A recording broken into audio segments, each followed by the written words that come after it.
عموماً social media پہ اس طرح کی کافی جھوٹی قسم کی باتیں شامل کر دی جاتی ہیں۔ ناظرین، آپ نے جانا کہ سوشل میڈیا کے حوالے سے علامہ شہزاد مجدی صاحب یہ فرما رہے تھے کہ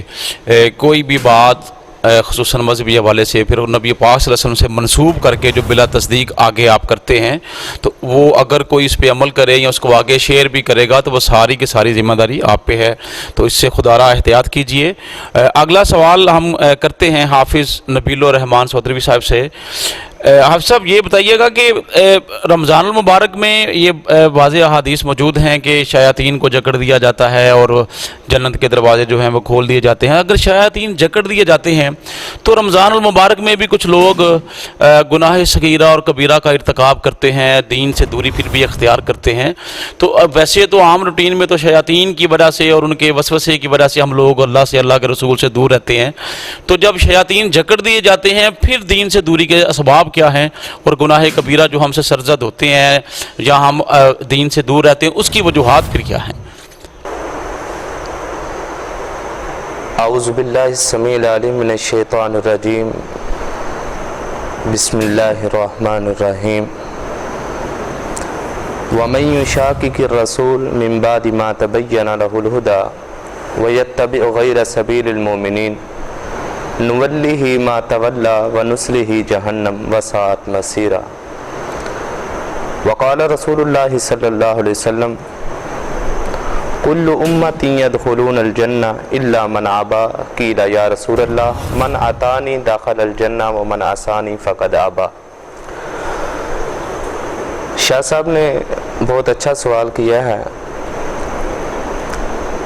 کہ رمضان المبارک کے اس بابرکت مہینے کی وجہ سے رسول اللہ صلی اللہ علیہ وسلم کا فرمان جو ہمارے سامنے واضح طور پر پڑا ہوا ہے کہ شیاطین کو اللہ رب العالمین اس ماہ رمضان المبارک کی برکت کی وجہ سے جگڑ دیتا ہے، بند کر دیتا ہے، اور پھر بھی لوگ اس طرح کے کام کرتے ہیں، گناہ کبیرہ صغیرہ اور اس طرح کے سارے معاملات کرتے ہیں کہ ان کے دیکھنے سے لگتا ہے کہ شیطان جھگڑا ہوا تو نہیں ہے، شیطان تو واضح طور پر نظر آ رہا ہے۔ اللہ رب العالمین نے قرآن کریم کی اس آیت مبارکہ میں جتنے ایمان کا دعویٰ کرنے والے ہیں ان کو اس بات کا اعلان فرمایا، جو میرے پیغمبر صلی اللہ علیہ وسلم کی سنت کو چھوڑ دیتا ہے، چاہے وہ ماہ رمضان میں ہو، ماہ ربیع الاول میں ہو، شعبان میں ہو، کسی بھی مہینے میں ہو، جو بھی مصطفیٰ علیہ السلام کی سنت کو چھوڑتا ہے، سنت آپ کا طریقہ، آپ کی اتباع، آپ کی فرما برداری، آپ کا اٹھنا بیٹھنا چلنا، اللہ کے نبی علیہ السلام کی زندگی کا ایک ایک ایام انسان اگر اس کو دیکھے، یہ سارا ہی سنت کے پہلو میں آتا ہے، یہ طریقہ ہے رسول اللہ صلی اللہ علیہ وسلم کا۔ فرمایا جو اس کو چھوڑ دیتا ہے نا وہ اسی طرح ہے، چاہے شیطان جکڑا ہوا ہے، وہ شیطان کے رستے پہ چل رہا ہے،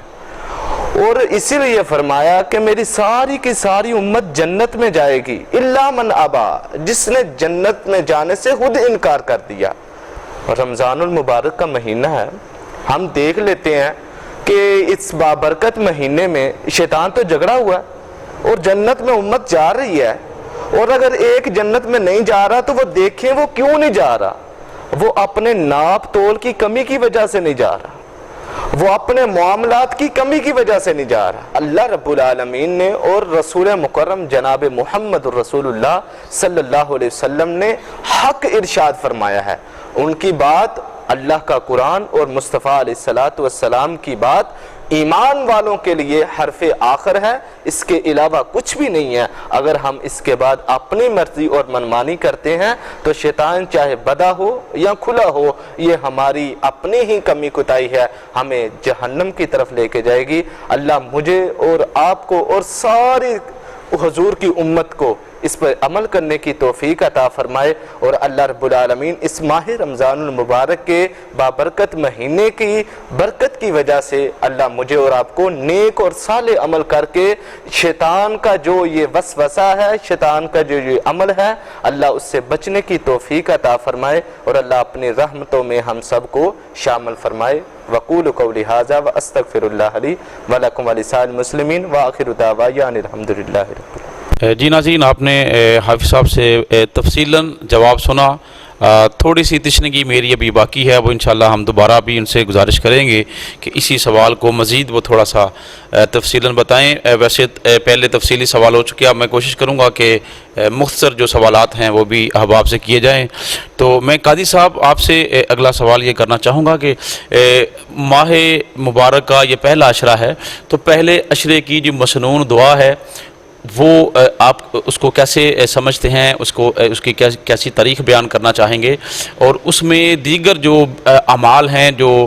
آسانی کے حوالے سے جو کرنے والے کے لیے آسان رہیں لیکن وہ میزان کے حوالے سے ان کے لیے بڑے ببرکت رہیں، ان کے حوالے سے تھوڑا سا ناظرین کو گائیڈ کر دیجئے۔ میں آج ایک آپ کے سوال کے تناظر میں اور پہلا عشرہ جو کہ سراسر رحمت کا عشرہ ہے، اس کے تناظر میں ایک بات کرنا چاہتا ہوں بالکل اختصار کے ساتھ، اور وہ یہ کہ ہم جب پہلا عشرہ آتا ہے تو ہم شروع کر دیتے ہیں عبادات کی میں ایک تیزی ہوتی ہے، ایک فلو ہوتا ہے عبادات کے اندر، اور ہم 5 وقت مسجد میں آتے ہیں، دیگر اضافی عبادات جو ہیں وہ سارا انجام دیتے ہیں، اور پھر وقت کے ساتھ ساتھ ٹائم فریم کے ساتھ جب پہلے عشرے سے پھر دوسرے عشرے میں داخل ہوتے ہیں تو پھر ہماری وہ ہمارا جو فلو ہوتا ہے اس میں کمی آ جاتی ہے، وہ جو تیزی ہوتی ہے، بہاؤ ہوتا ہے عبادت کی ادائیگی کا، اس میں کمی آ جاتی ہے، پھر تیسرے عشرے میں اور کمی آ جاتی ہے۔ حالانکہ عبادت کا یہ رجحان اور فلو دنوں کے ساتھ آگے بڑھنا چاہیے اور مزید شدت اختیار کرنا چاہیے، لیکن اس میں جو ہے وہ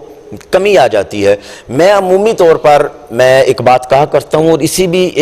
اسی سوال کے تناظر میں کہتا ہوں کہ پہلے عشرے سے اگر ہم اس کو رحمت کا عشرہ تصور کر لیں تو ہماری جتنی بھی نمازیں پوری زندگی میں قضا ہوئی ہیں، بجائے اس کے کہ ہم اضافی عبادت کی طرف جائیں، نفلی عبادت کی طرف جائیں، پہلے عشرے میں ہی ہم ایک نیت کر لیں کہ ہم نے پہلے رمضان المبارک سے لے کر آخری روزے تک، پہلے روزے سے لے کر آخری روزے تک ہم نے جتنی بھی ہماری قضائیں نمازیں ہیں، ہم نے ان قضا نمازوں کی ادائیگی کرنی ہے زندگی کی ان نمازوں کی ترتیب کے ساتھ، اور بجائے اس کے کہ ہم نوافل ادا کرتے رہیں، دیگر عبادات ادا کرتے رہیں اور ہماری قضا ہمارے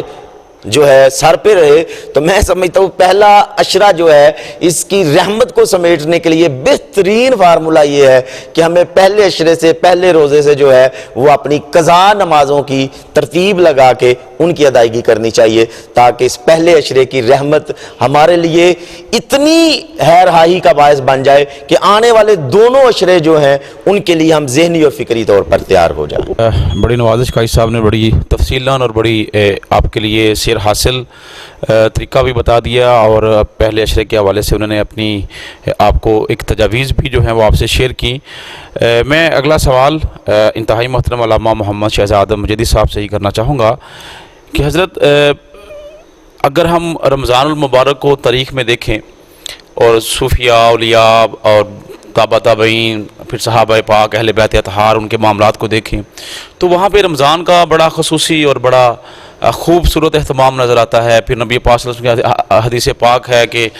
رمضان المبارک کی آمد کے پہلے آپ فرمایا کرتے تھے کہ اپنے تہمت کس لو، جس کا مطلب تھا کہ پوری بھرپور تیاری کر لو۔ تو اب اس طرح کا کچھ ماحول، اس میں کچھ کمی نظر آتی ہے، اس کے تھوڑے اسباب بھی آپ ارشاد فرمائیں، اور صوفیاء کا طرز کیا تھا اس پہ بھی تھوڑا سا ذرا ارشاد فرما دیجئے کہ رمضان المبارک میں ان کے معمولات کیا ہوتے تھے۔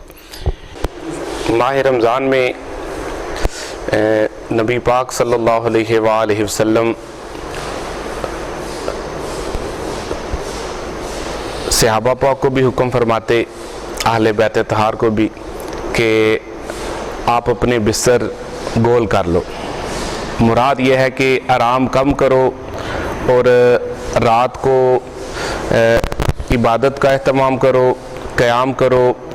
اور دن کے وقت روزہ رکھو۔ اور